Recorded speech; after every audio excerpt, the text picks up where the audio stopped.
approach to clay is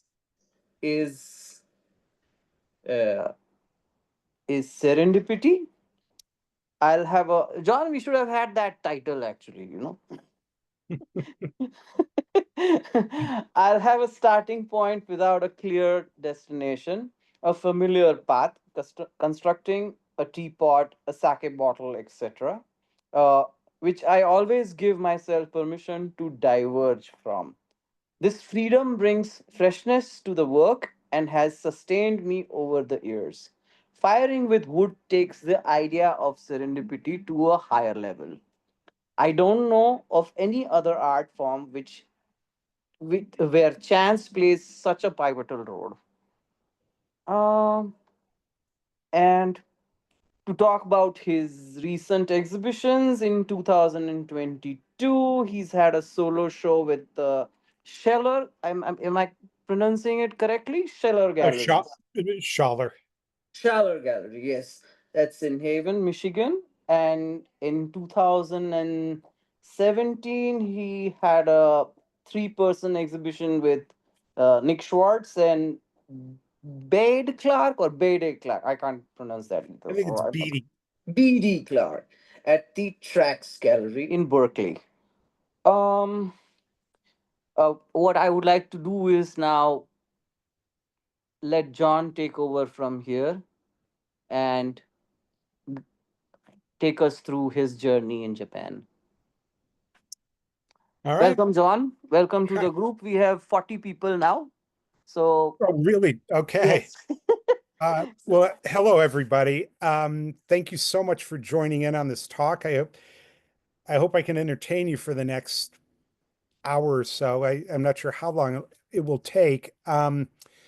It's a sort of an unusual format for me, doing it over the computer, not in person. Usually I give presentations like that in person and people ask questions. I'm happy if you do have questions.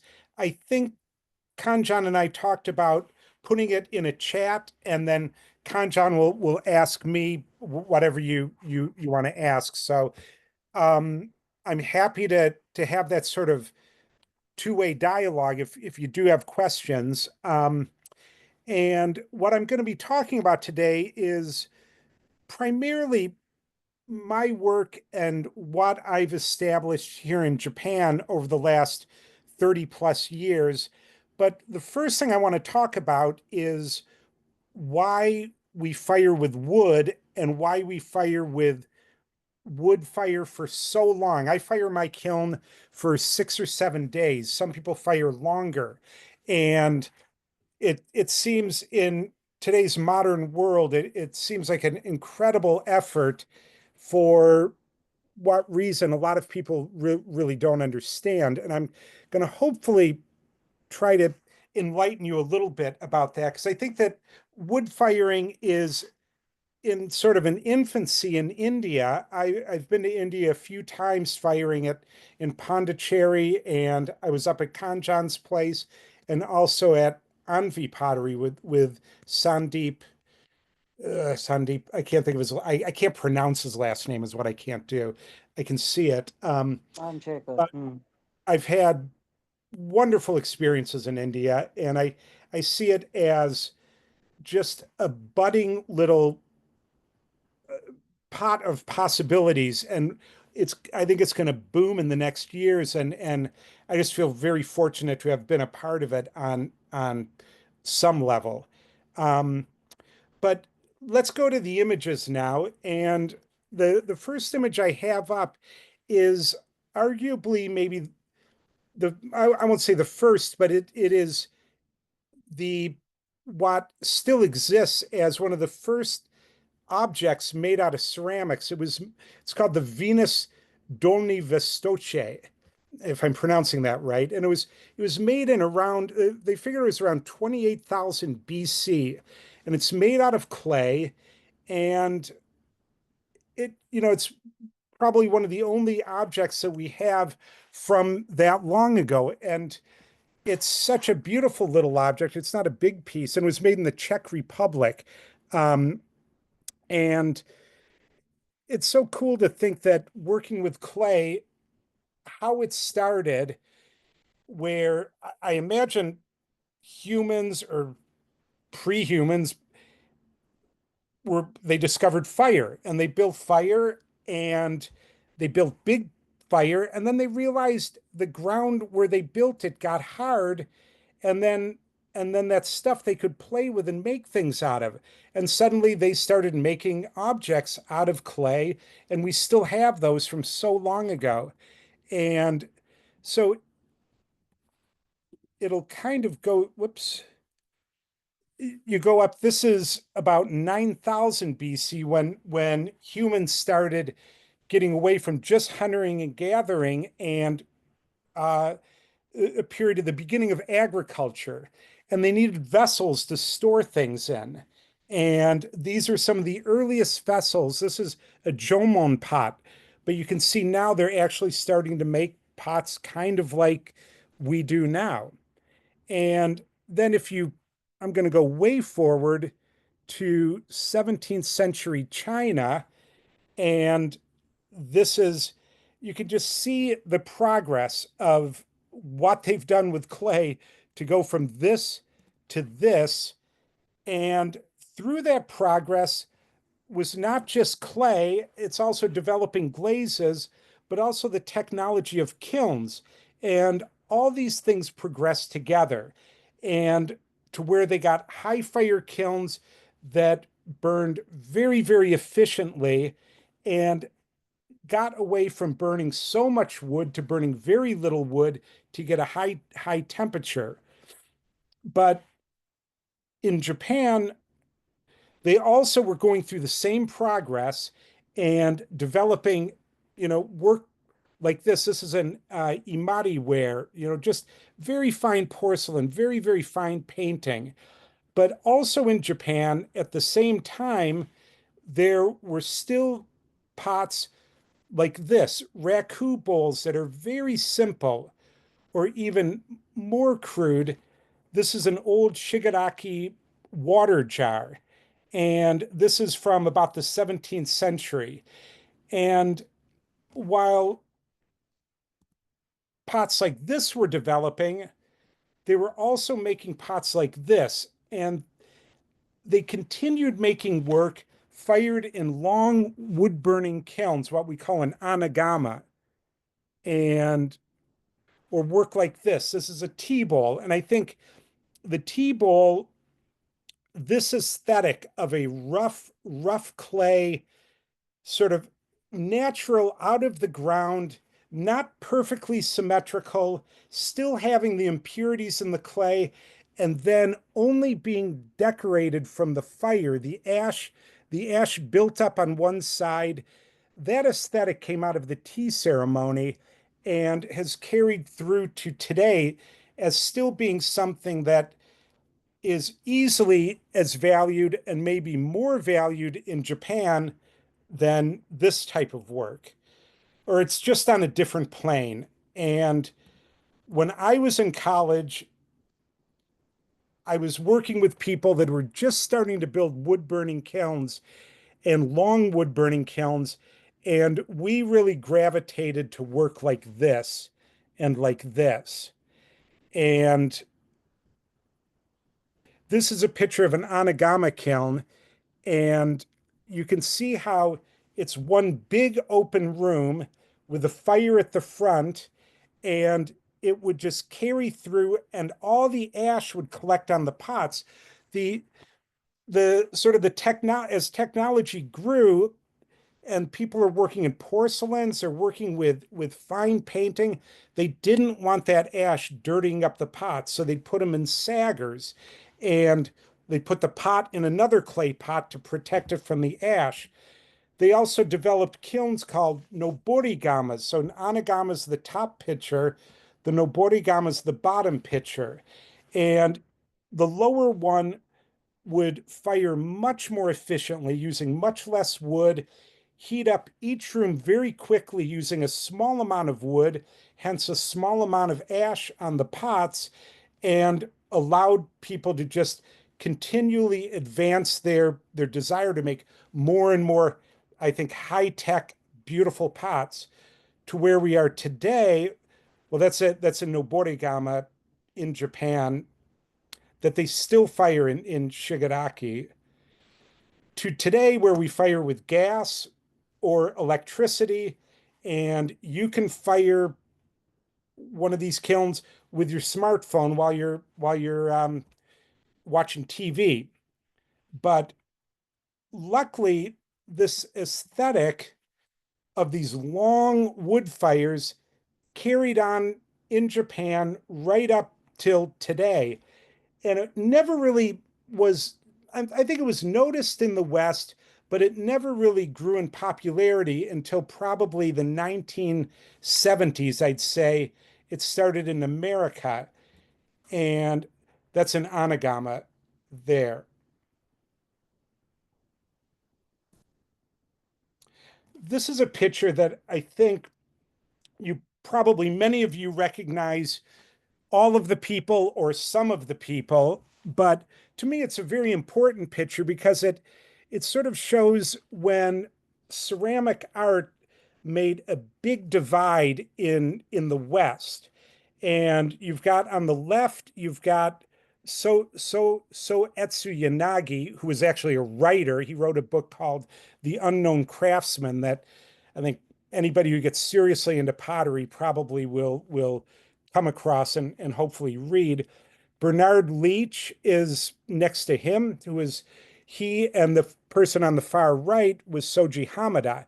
And they were sort of the quintessential potters of East meets West and introducing sort of functional, beautiful, what was known as Mingei ware, which meant sort of like folk art, but elevating that folk art into pretty respectable art, and to where now their work is, very expensive.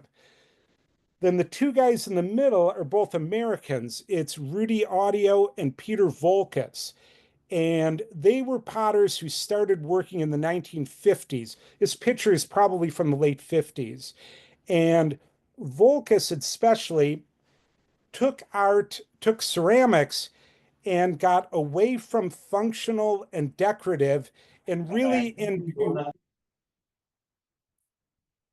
abstract expressionism, where they would just use clay to make work kind of like Jackson Pollock or William de Kooning were doing with painting.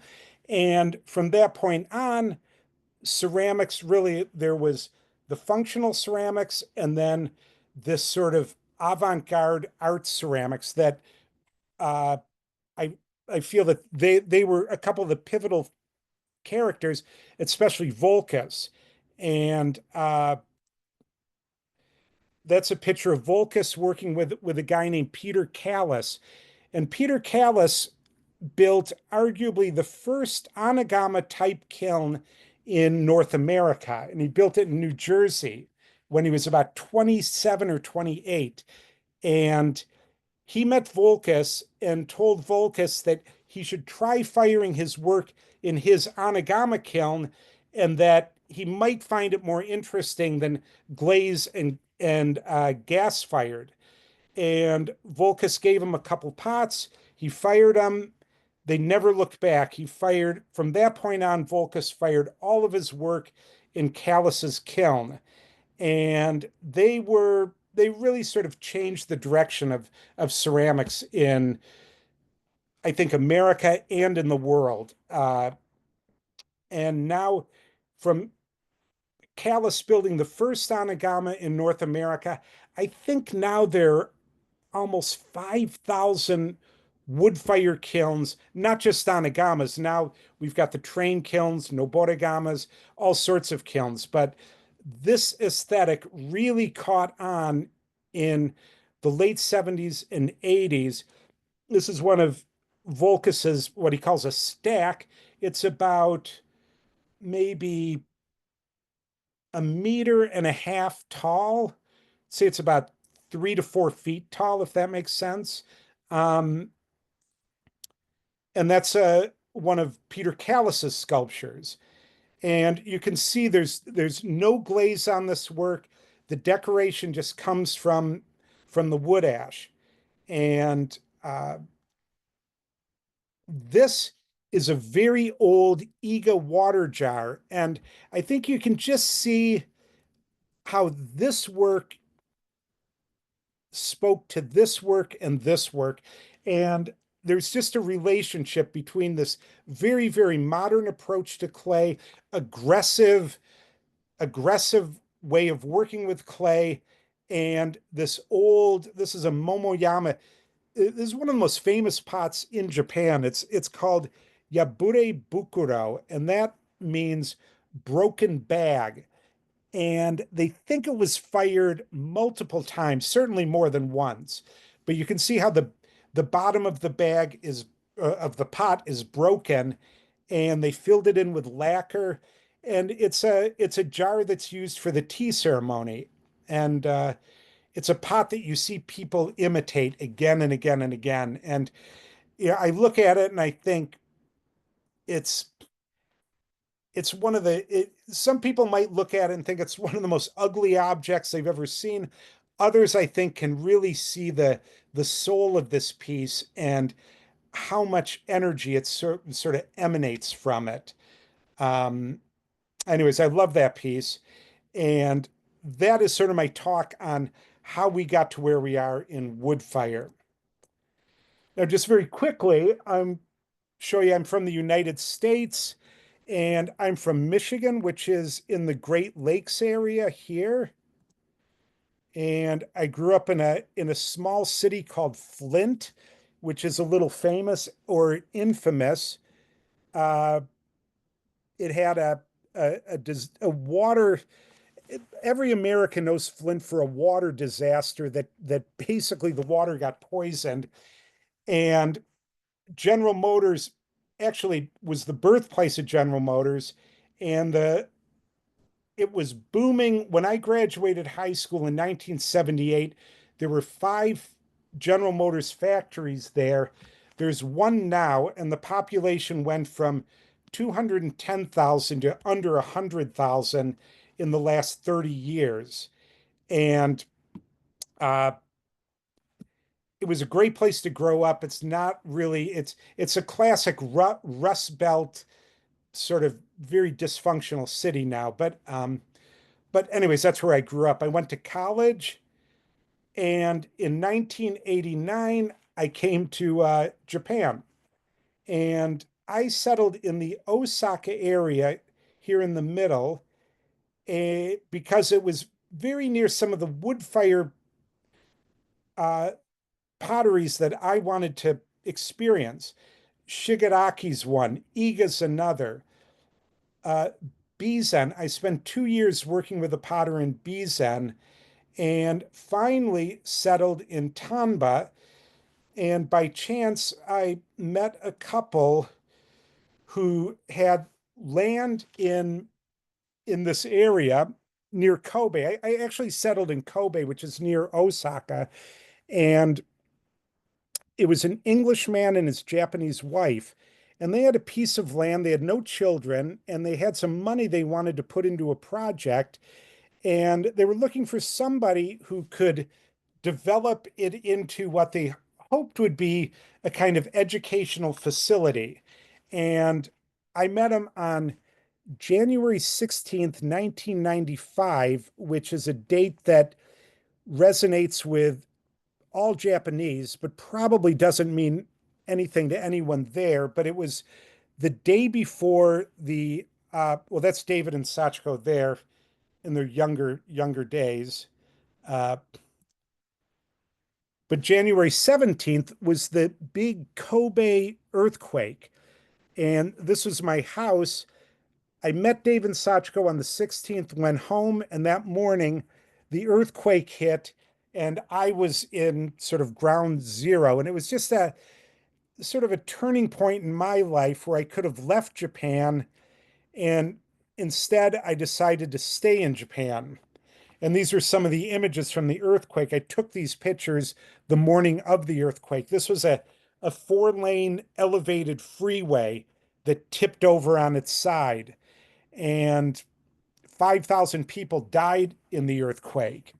Uh, but it was from that point on that we broke ground and started working on the kiln. And these are early pictures of building the kiln. We first built a roof over it. That's me in my younger days.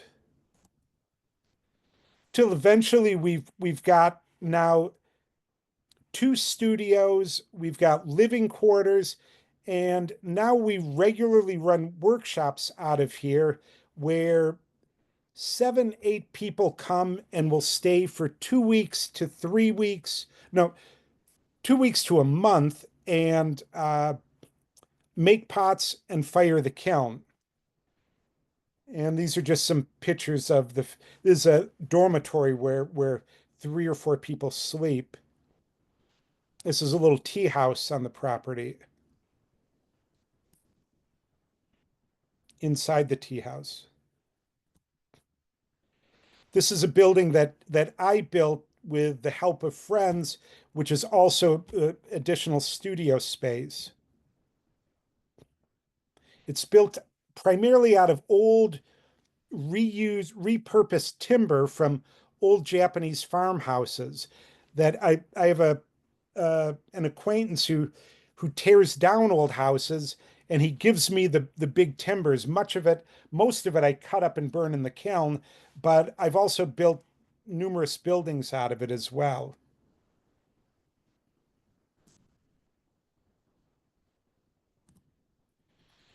And this is our latest addition. It's 2 bedrooms with 2 baths for a little bit more comfortable accommodations for when people come.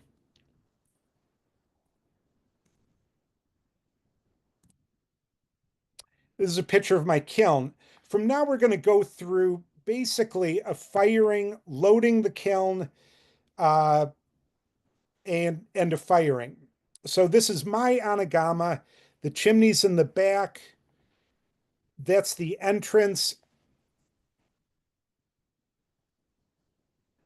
This is at the workshop, me giving a demonstration. These are students who have come for about 3 weeks to make pots and then fire the kiln.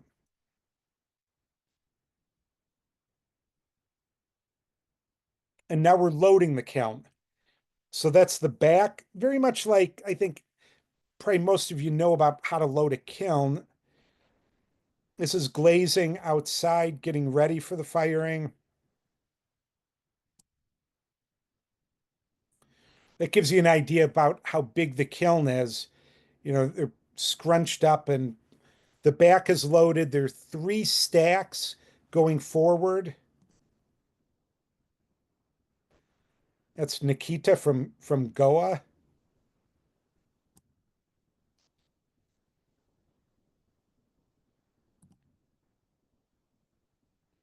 Now we're at the front of the kiln.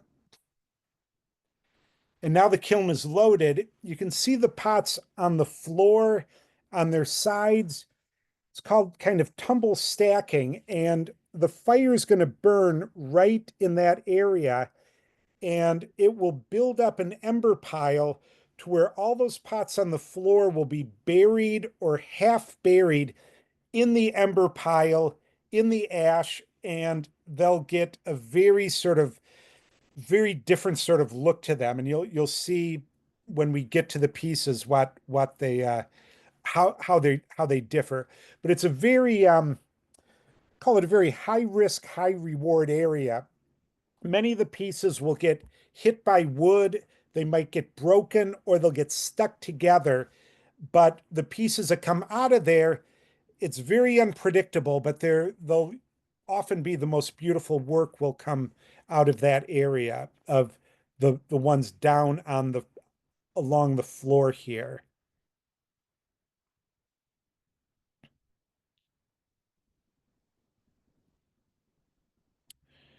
This is my wood supply. We'll burn most of this wood in one firing.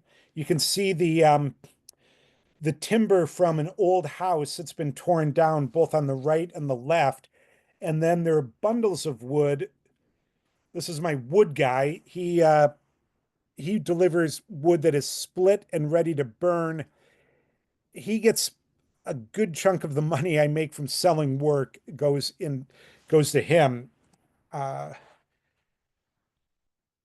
Unloading the wood, moving the wood from the top to the bottom. That's my son when he was young and cute and helpful. He's 21 now and in college, and he's not as much help as he was when he was that age. So now we're starting the firing. We start with a very, very small fire at the bottom. We'll keep the kiln under 100 degrees Celsius for at least 18 hours and dry out the kiln and dry out all of the work in the kiln. Um, at 100 degrees Celsius, water boils, pots explode. So we'll keep it at a very, very low temperature for the first, uh, like I said, probably 18 hours. Then we will just progress at about 20 degrees an hour until we get up to 12, 1300 degrees.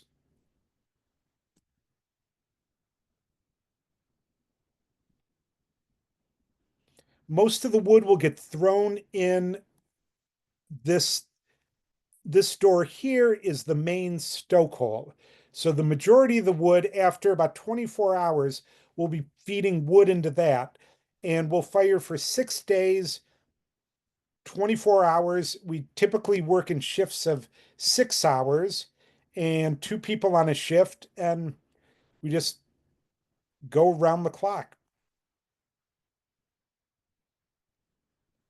John, one question. You don't have a side stoke. I can't I don't remember this one. I had a side stoke and I just decided that I didn't really need it. I'll have most of my glazeware in the back, and my front will have less glazeware. And I find that when I get to temperature, I'll have cone 12 over in the front, and 11 will have a good bend in the back. And that is the temperature I like for my Shino glazes to really pop at a cone 11. Okay.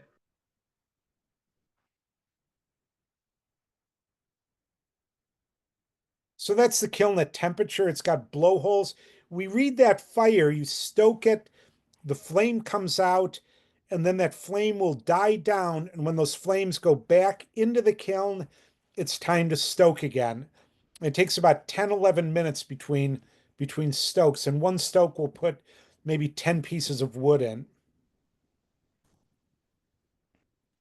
Flame coming out the chimney. This is called hikidashi. We're pulling pots out of the kiln and cooling them very quickly, kind of raku at cone 12 is what this is like. Though you do not do what do you say, an out of the kiln another reduction. We just set the pots down and let them cool naturally.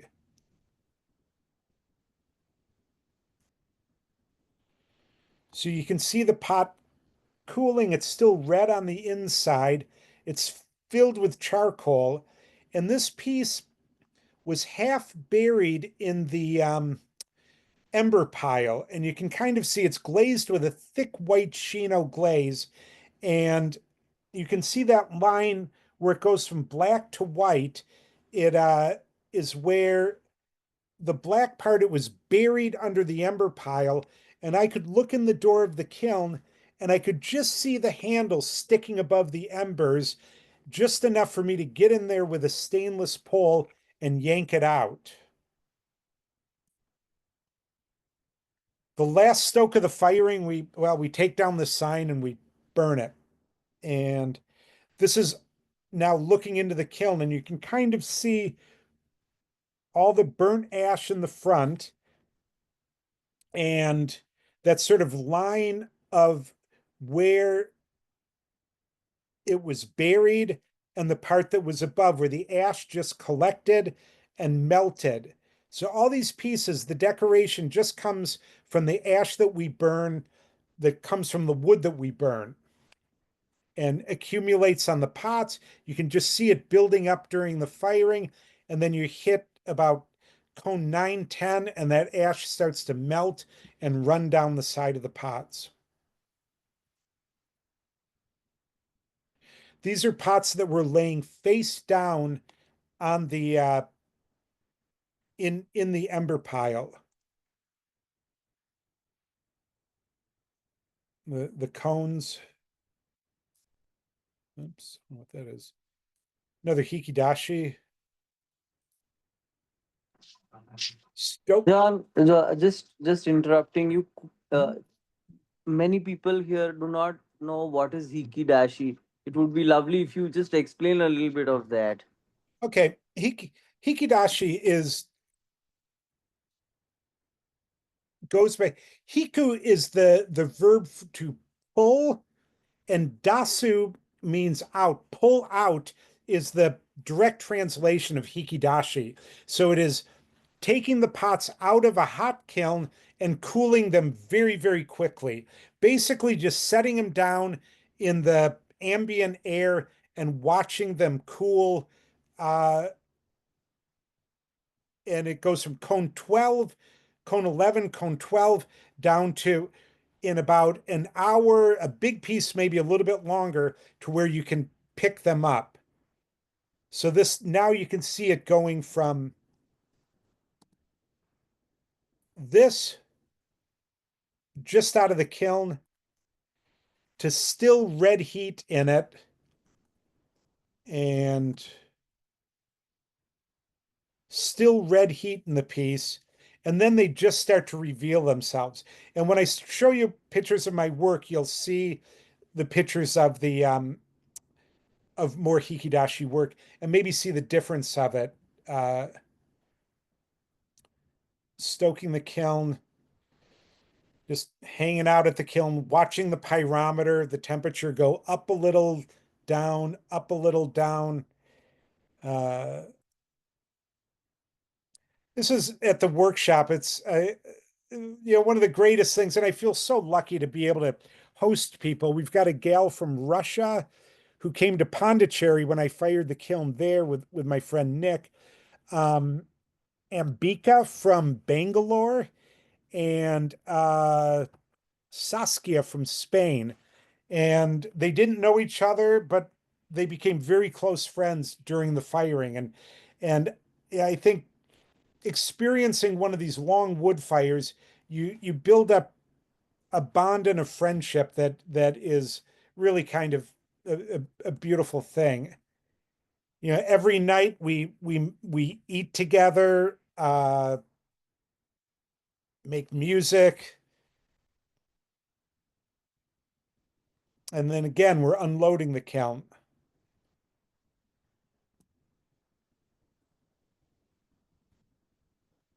So you can see how this piece is buried in the ember pile there. And when you flip it over, it sort of reveals itself. And when I clean that up, there'll be beautiful little sort of midnight blues and oranges. It was sitting on big shells, and the shells are made of calcium and they don't melt during the firing, and they leave a beautiful little scar on the pieces. But every piece that goes into the kiln has to have a bit of what we call wadding. They're little balls of clay so that the pots will not stick to the shelves. And you'll see it. I can't zoom in, but you can just see little wads under here, and or they're little shells under the pieces.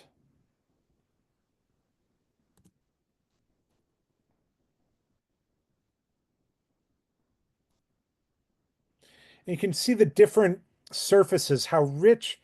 These actually have a Shino glaze on them, but the ash collects and they almost develop little rivulets running down through the glaze. And as you turn that cup around, it'll be radically different on the back side of it. This pot on the right had no glaze on it at all, just the natural ash from the firing. We also have a little kiln that we built over 2 weekends as a workshop. And we also do workshops firing this, which are quite a bit shorter than firing the big kiln. And this is more of a, what we say, a flipped over and upside down boat shape. And you can see it's not a very big kiln. This is burning out the form that supported it. And that gives you an idea of the size of it. It's probably less than half the size of my big kiln. We just unloaded this last weekend.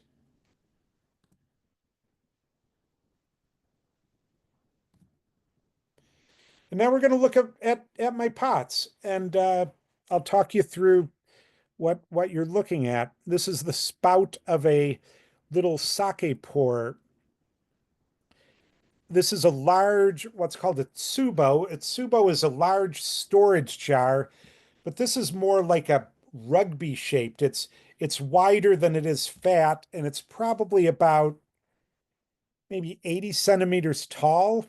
And it was loaded on its side, and all of the glaze, all of that, the color in the glaze just came from the wood ash, just from the wood burning, ash collecting on it, and it was sitting sideways on an angle so that ash ran, ash just runs down, it doesn't run sideways. But you every piece of pottery that goes into a wood kiln, you're thinking about what is the front, what is the back. The front is going to get hit very hard with ash. Where will the ash accumulate best? And I figured it would accumulate on the shoulder better than if it was standing straight up. So I laid it on its side. The ash built up here and then melted and ran in this direction. So this piece was just standing straight up, and it has a glaze that I call snowy Shino. It's a very white Shino. And then the black comes from it being partly in the ember pile and in the burning embers against it there. That's also a piece. You can see the shell marks here. It was loaded on its side, and all of the color just comes from the fire and the accumulated ash during the firing. This one as well, you can see the shell marks here. It was fired on its side, supported on 4 shells, and the ash built up and eventually started running down. And that's what these drips here are, coming around to make this big, just sort of beautiful, different. And you really, when you load the pots, you have an idea what might happen, but you really don't know how it's going to come out of the kiln. This piece as well, no glaze on it, just fired on its side on 3 shells there. This piece is, I call it a flask, and it was made by throwing a ring with no bottom and no top, and then I attached 2 slabs to it, making a sort of a flask shape like a canteen, and then I put a top on it. And you'll see a number of pots from here that are all made the same way, but get very more abstracted out as I make them. This piece as well, again, no glaze on it, just all the decoration comes from how it was put in the firing. And this also was a flask form, a thrown ring with 2 slabs attached to it, and then a little top and little handles put on it.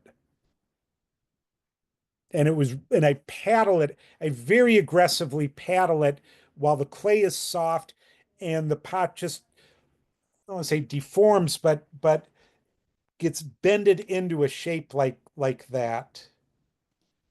It's fun to make because, kind of like the firing, I don't have a perfect idea of what I'm making, but through the process of slapping these slabs on the soft clay, and I start paddling aggressively, then more less aggressive until it gets the shape that I want. Just a very organic sort of form it ends up. Same with this one. Thrown ring, slabs, and then the top is added later. Again,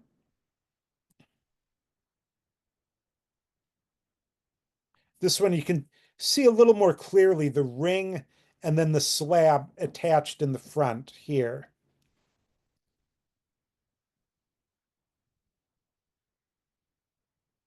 So where you can really see how rough the clay is. Some of the clay that I used from Shigaraki is famous for having these large feldspathic stones in them that will then melt when the kiln those stones will reveal themselves and then start to flux out at cone 11, cone 12.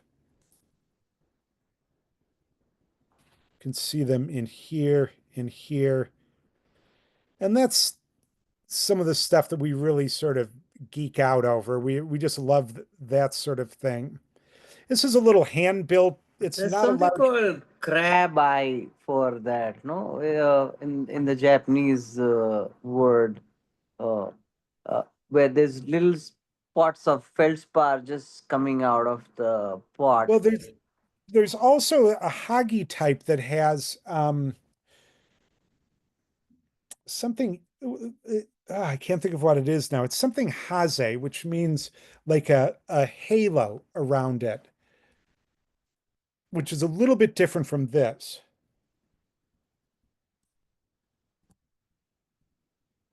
Can't remember, Kanjan. Um, this is a little, I call these slam vases. I just take it by, I form these by slamming the clay down and then paddling it into a form that I like. And then I hollow it out in a technique that's called kuri nuki. And kuri means to carve, and nuku is the verb for like opening a wine bottle, pulling something out, and you dig these out. And you'll see a lot of my forms are made this way. My tea bowls, sake cups. It's a very arduous way of working, but you get a very, very organic sort of form this way. Um, Again, no glaze on these pieces, just it's a very iron rich clay that I sometimes use. And then the ashes where it's that sort of light brown over the dark brown.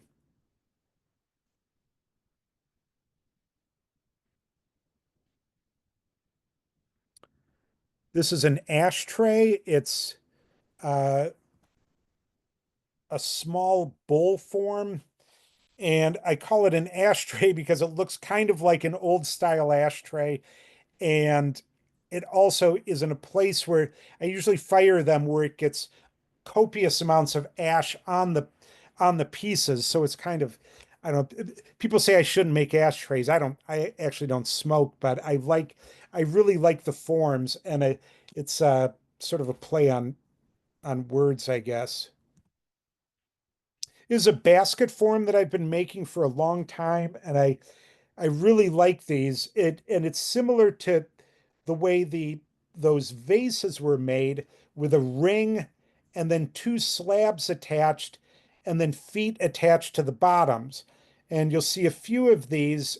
Um, it's a form that I really like, partly because they're made when the clay's very soft, very aggressively thrown together, and they end up with just a very sort of lively character. Each one, they take maybe 15 minutes for me to put them together.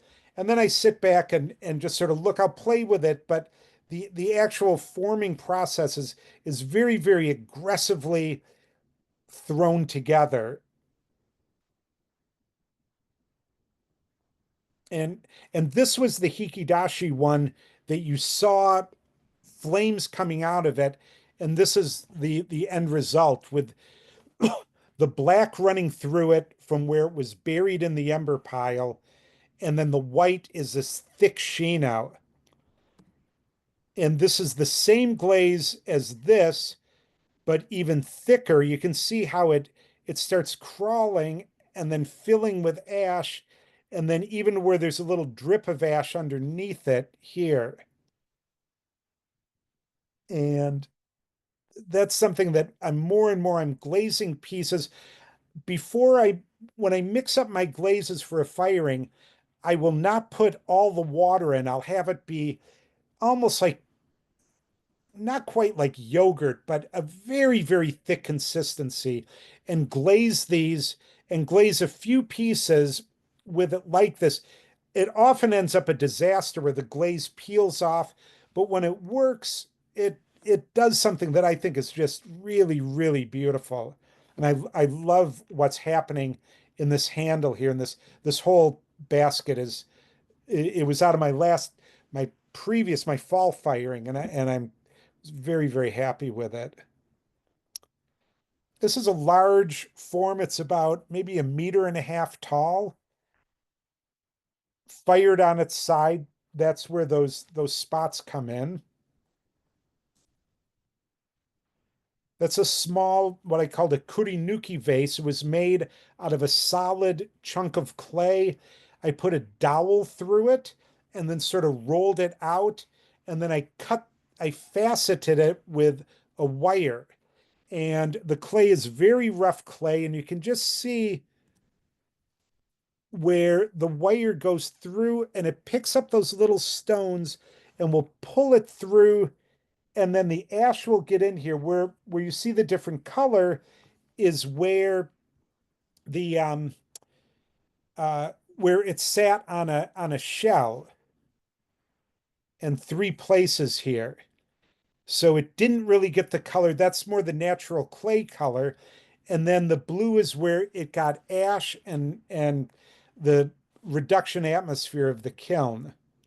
But I just love these stones that get lodged in here. That it's something that I don't know, something I really, really love in these pieces.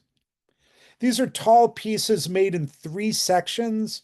The very bottom bit is thrown, and then the top two are a big fat coil that again I put a dowel through, hollow out a bit, and then just aggressively work the surface to try to get uh, sort of a natural sort of worn earth sort of look to it. And then I add this top bit to it. And those are probably a little bit more than a meter tall.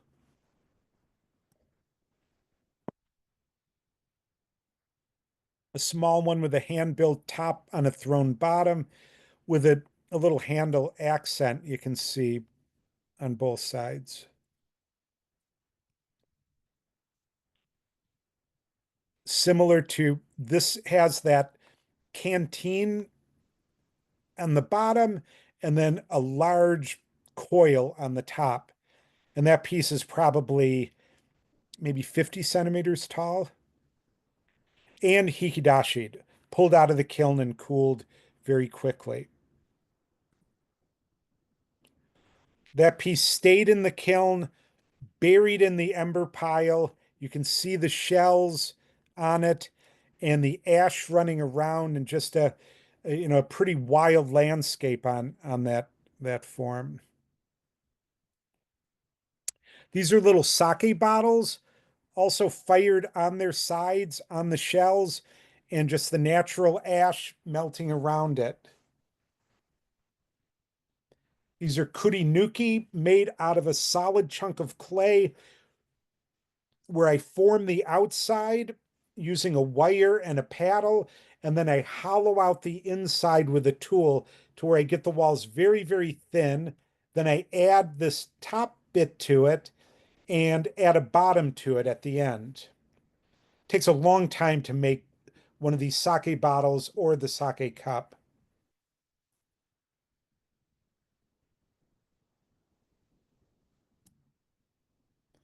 This is a cold sake pour.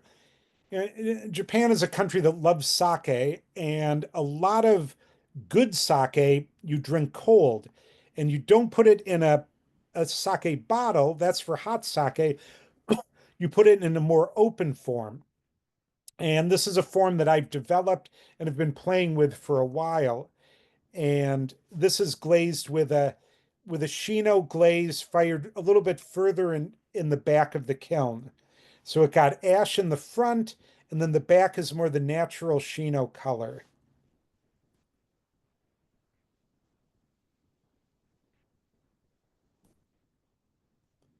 This is one where I glazed it very, very thick, and you can see where the glaze just dripped down and made that little connection down at the bottom.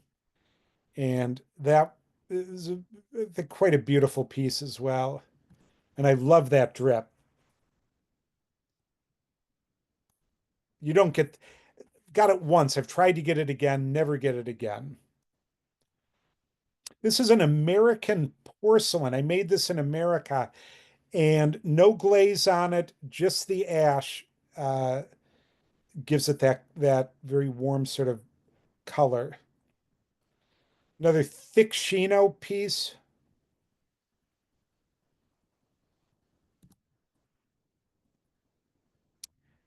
You'll see most of my pots, if the way I work, I throw cups with the wheel spinning pretty slowly and get a very asymmetrical spin to them.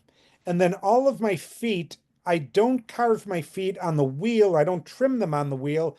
I carve them by hand when the clay is very soft with just a hand trimming tool. So I'm just sort of cutting away at the clay and getting that sort of natural or just a more organic, not symmetrical foot that I think works with the form a little bit better. These are Shino glazed faceted cups. They're about a little bit bigger than I call them whiskey cups. They're a little bit bigger than a sake cup, but smaller than a teacup. But same Shino glaze in different parts of the kiln.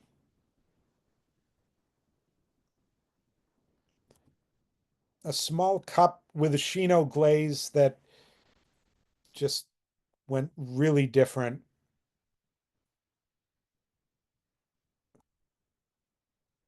It's a rich, buttery Shino glaze.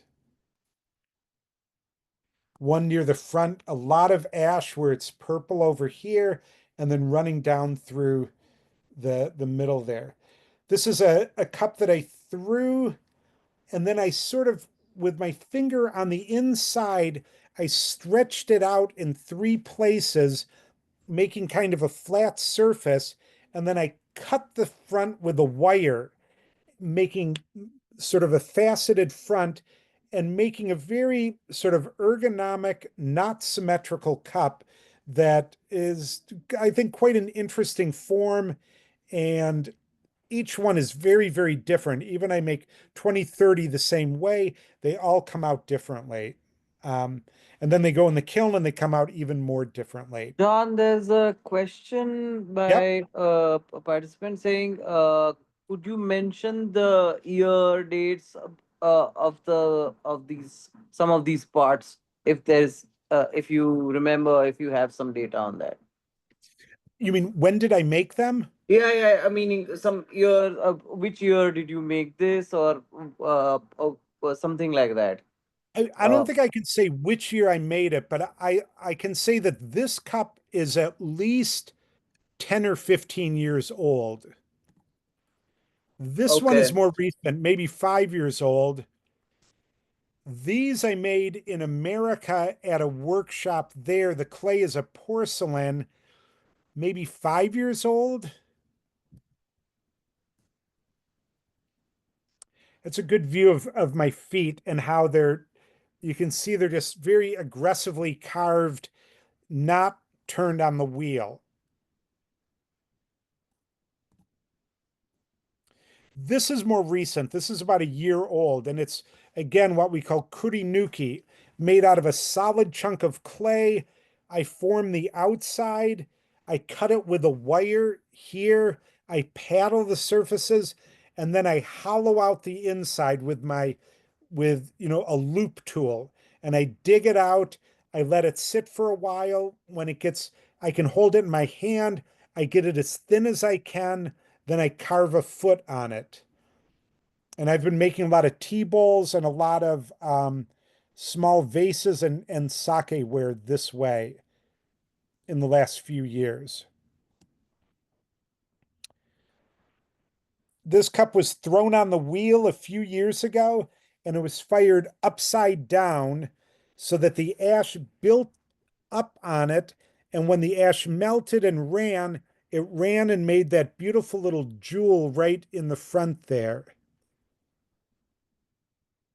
And I'll often have a few pieces fired upside down. It sits on like a post, so it's about 2 or 3 centimeters off of the rim is about 2 or 3 centimeters off the shelf, and just enough room for that. If a bead's going to form, it'll drip like that. That's a recent piece. This also the kurinuki dug out of a block of clay. And I love that stone that's set right in the bottom there. And that was fired on its side on a pad of clay to where you can see this halo around it. It's quite, you know, again, I could have had that standing straight up, but having it on its side gives it that effect like that.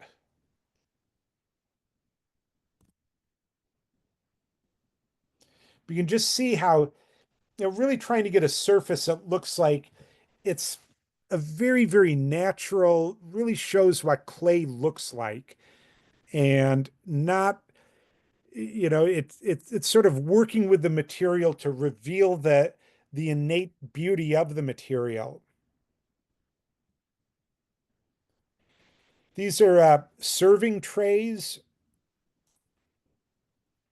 This was thrown on the wheel as a ring with no bottom, and then I cut the ring open and spread it out, if that makes sense.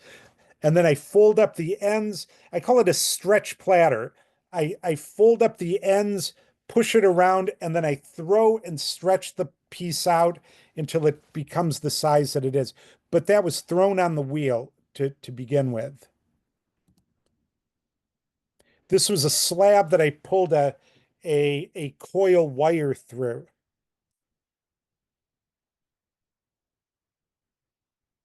A thrown plate that had another plate stacked on it, and it really sort of captures how the ash hit on the top.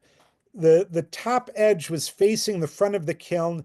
The ash came through there, but with a pot on top of it, you can see how it just sort of shielded the bottom, and the bright orange color is where no ash got on it, but that the line at the top here, and you can even see it starting to run a little bit in here, um, is again the front edge facing the front of the firebox.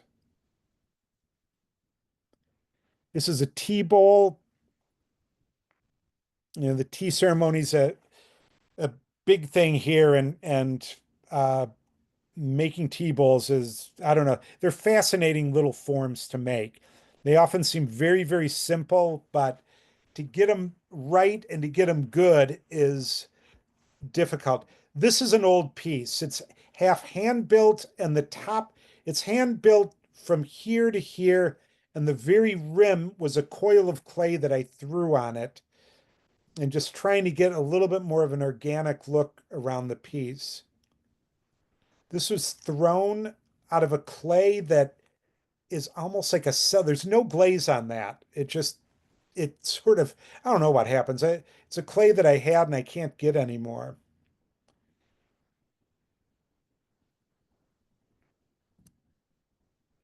And was that the last piece? Yeah. Okay. That was the last pot here. And this is a pot made by a local potter who steals my clay and makes these pots. They're about maybe 1 centimeter tall, and he puts them in my wood pile. And I'll find these when I'm opening the bundles of wood. It's a little, we call it in America we call them mud daubers. It's a little like bee that makes its own, well, a little one person nest to, I don't know, he hibernates in there or what. But I think these are some of the most beautiful forms. And I love finding them. I've tried firing them. They don't really turn out very nicely, but uh, I think that they have the aesthetic that I'm looking for down. And I wish I could make a piece as beautiful as that. And that's a picture of my mom and dad. And I finished with this. My dad's not with me anymore, but my mom's 97 and she's still around, and I'll see her this summer. And that's it. That's the end of the slideshow. Any questions? People ask questions. If you have, uh, please go ahead.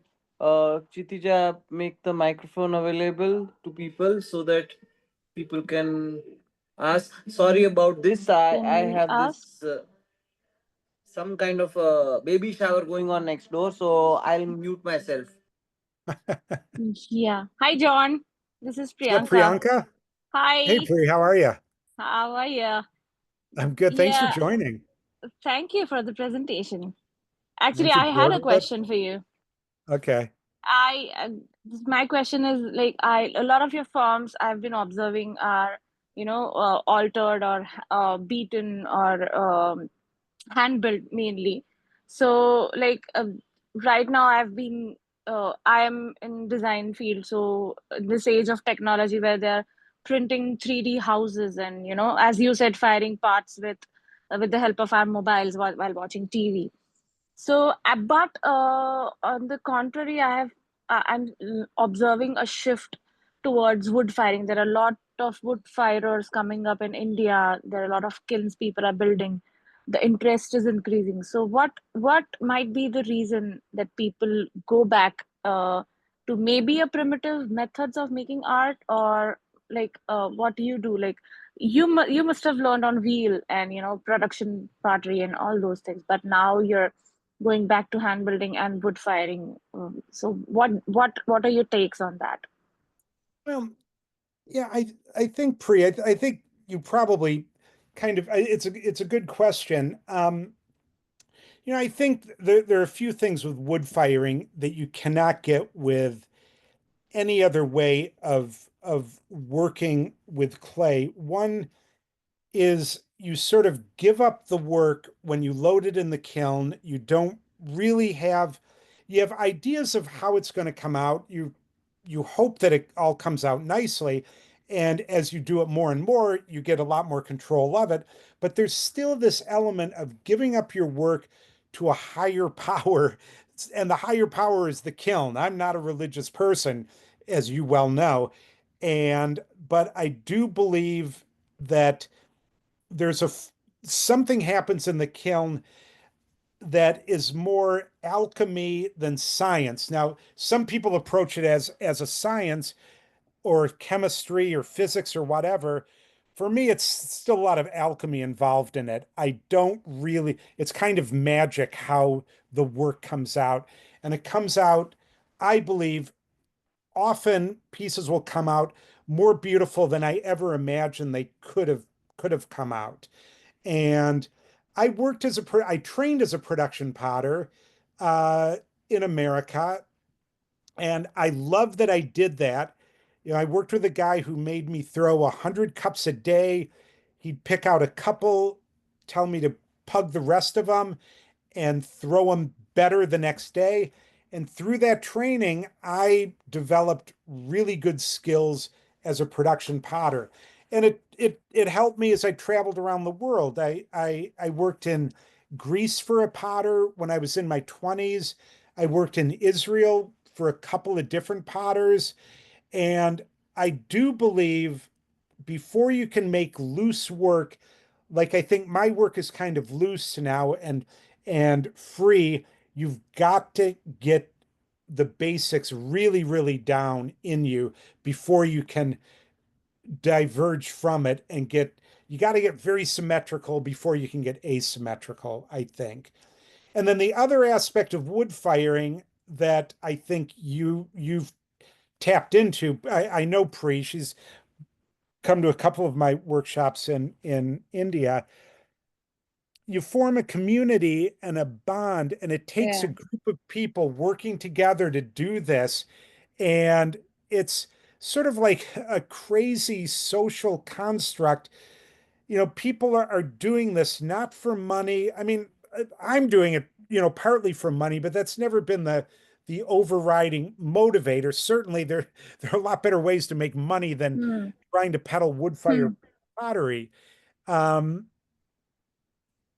but those forming those bonds and those friendships, Yeah. it's an amazing, amazing experience. And you fall in love with the people that you work with, and you become very, very close through the process, or you hate them. They'll also sometimes be somebody you want to strangle them by the end of the firing. But for the most part, it seems to attract like-minded, pretty solid, good people, I think. Yeah. Okay. Yeah. Thanks. And anyone else have a question? So anyone else has so Kaveri is next door. Just open the door and Kaveri say hi to Oh you. She's saying God. hi. Kaveri? I think she's downstairs. Is she on her computer?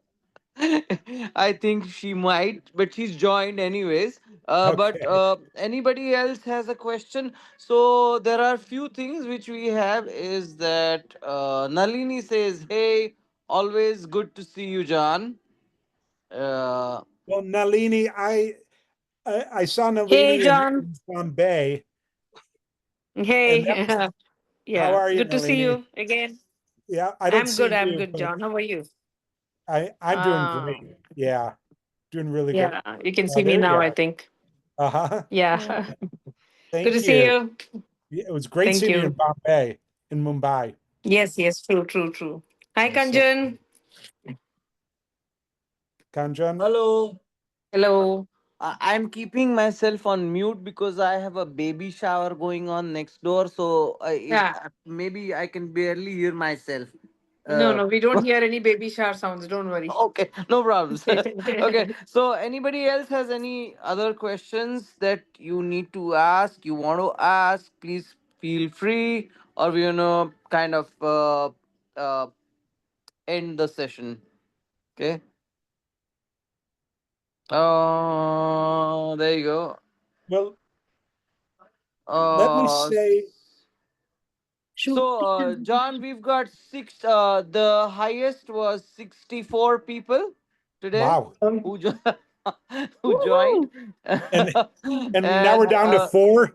Just to see you, John. Uh-huh. just Okay. to Uh, just to hear you, John, and just to see you and you. Hi, yeah, John. Can you uh, hear me? Yes, I can. How are Who's you? that? there you go. Sandeep, I'm Sandeep great. How is are there. you? All the That is students are Sandeep. enjoying your meeting today. Oh, Wow. wow. Hello, everybody. Hello, hello. What are you doing there, Sandeep? They are asking me when John can come again. I would love to come again. Kanjan, please bring me back. I want to fire your little kiln. And Sandeep, I want to come back to your place so much again. There you Hi, go. So we're gonna Janhari. do Woohoo! that. We're gonna do Let's that soon. we Woohoo! will do that soon. Yeah. Let's, I hope so. And Sandeep's thinking about trying to put a group together to come here maybe a Yes. year from now. Yes. We're thinking, 2026 definitely we are reaching to your studio. Definitely. okay, all right, we're going to Great. start ironing Thank out you. dates. So if you Yeah. want to come with Sandeep, Thank you. it'll be a good time. And wonderful presentations. It's great to watch again. Thank you very much. Okay. Well, Thank you. thanks for enduring it for the third time for you. Uh, Uh, so just wanted to mention this to you that Sandeep is one of the founding trustees of the organization that we run, and hence he is here. and by default he's here, and he will always be here, and whatever that we do, we always do together. So, Um, so it's going to be fun. you guys do some great stuff there, and I feel so fortunate to have been invited more than a few times to India, and uh, yeah, all I can say is thank you so much. It's I love the relationship with you guys, and yeah, I don't know what else to say. It's been wonderful for me. Mhm. So, John, we have a question from Shukti. Uh, Should she be. says that she says, handmade often comes with some defects and breaks or fractures. Hmm. Are these appreciated by customers as they want is for perfect pieces? Any thought on that? Yeah, it's interesting. There's there's an expression called a value added crack, and if a piece cracks in the right way, it becomes more valuable.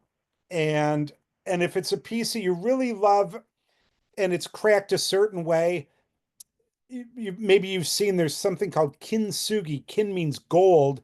Sugi, I don't know what sugi is. Sugi. Anyways, it's repairing the crack with gold leaf, and so yeah, pieces with scars, with cracks, they also tell the story of wood firing, and people who do appreciate this, not everyone, will actually seek out works that have flaws like that because they feel it tells an interesting story. You know that all these pieces fired in a wood kiln sort of tell a story of a time and a place, and it captures an event, and people see that and they want to hear that story in the work. So something with a flaw, with a crack, can be, not always, but can be a value added uh, aspect to the work. Okay. Okay. Yeah. Yeah. Thanks. Everyone is Which I appreciating the presentation in the chat. So yeah, a lot of messages. Okay. Anything else I can answer now before we go? Okay, I think no one has a question here. All right. All right. If anybody would like to, and I'll say one more thing. If you'd like to get on my mailing list, send Kanjan or send me. Go to my website, johndix.com. You can email me and you can get on my mailing list and hear about things happening in the future or just chat with me. I Well, love hearing. John is very much accessible, so don't feel shy. Please write to him. He'll write back to you. He's a wonderful person.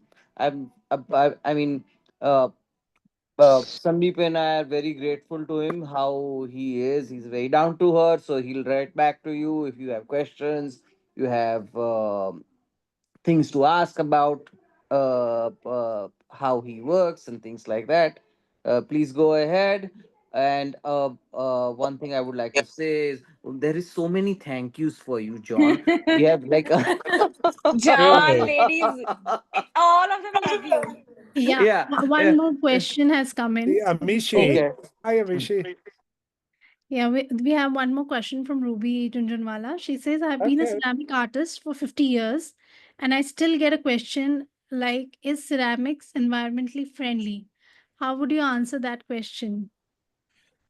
Well, I would say that There you go, John.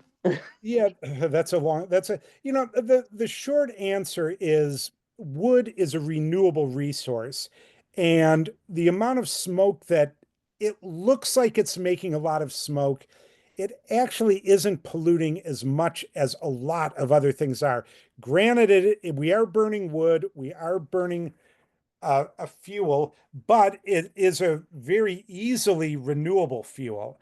Where I think if you burn a gas kiln, you're easily, I don't want to get into which one pollutes more, or if you fire electricity, if you heat your kiln with electricity, it's probably that electricity is probably coming from a coal burning power plant or a gas burning power plant. At least with wood, it is a renewable resource and a very easily renewable resource. So I don't feel that I'm doing too much damage to the environment. If I really felt guilty, I wouldn't make ceramics at all, probably. So I am able to get over that. Is that a good answer? Yeah, I guess Okay, so. I have one calculation to share. Uh, 2.9 kilos of uh carbon emission is there when you fire with 1 kilo of gas. Okay, and 0.8 emission is there when you fire with 1 kilo of wood. That should answer your question. Oh wow. Oh Good. wow. Yeah. So we're gonna ICAF is gonna have a debate about this soon. We'll talk about this later on. We're gonna have a nice debate about on all of these things soon. But continue, please continue. Okay. Any other questions? So, one last question, I suppose Sakshi has that. Do you harvest your wood? Where do you get your wood from? And are you involved in the process of harvesting the wood since you live in the rural area, which Uh, seems quite green? Well, oddly enough, I harvest my wood. About a third of my firings usually will be wood from torn down old farmhouses. And the person who tears it down has to spend about $250 to commercially throw away the wood where it would be burnt, incinerated in a big incinerator. He very happily brings the wood to me, gives it to me for free. We have to pull nails out of it, cut it with the chainsaw, then split it. It's a lot of hard work. The other wood, the red pine and the nata, the oak that I get, I buy and it's processed by local farmers basically, and it gives them work to do. So I don't cut the trees down myself and I don't plant more. I feel maybe I should. Sandeep planted some for me for my birthday. That was about the sweetest thing I've present I've ever gotten. But no, I am not involved in replanting the wood. But they do get replanted by somebody. Hmm. It's very difficult in India to get dry wood. Glad you're getting it there. You got to buy it in advance. Hmm. Yeah, I buy it at least 4 months in advance, Uh-huh. or if I have couple of wood got dried up, and somebody was building a place next to my studio, so they said that would you like some wood, and I said fine, all right. So I think it's gonna. This is how it's gonna be. We are gonna collect all of this dry or people who do not want or things like that, and we're gonna Mm, try and collect that, and I've got people who can cut these things, and then we're gonna collect. So all these issues can be sorted if you guys need to decide whether you want this thing to do and and it can uh you can do this without uh thinking about too much about please don't look at the smoke. That's not good. how it's done. Okay, guys, I'm going to sign off. It's almost 11 o'clock here. Yeah, I'm And sorry. Too much I, time of yours. So thank you so much. well, thank I you don't know how guys. to thank you so much. And Okay. and but John. somehow we will thank you so much.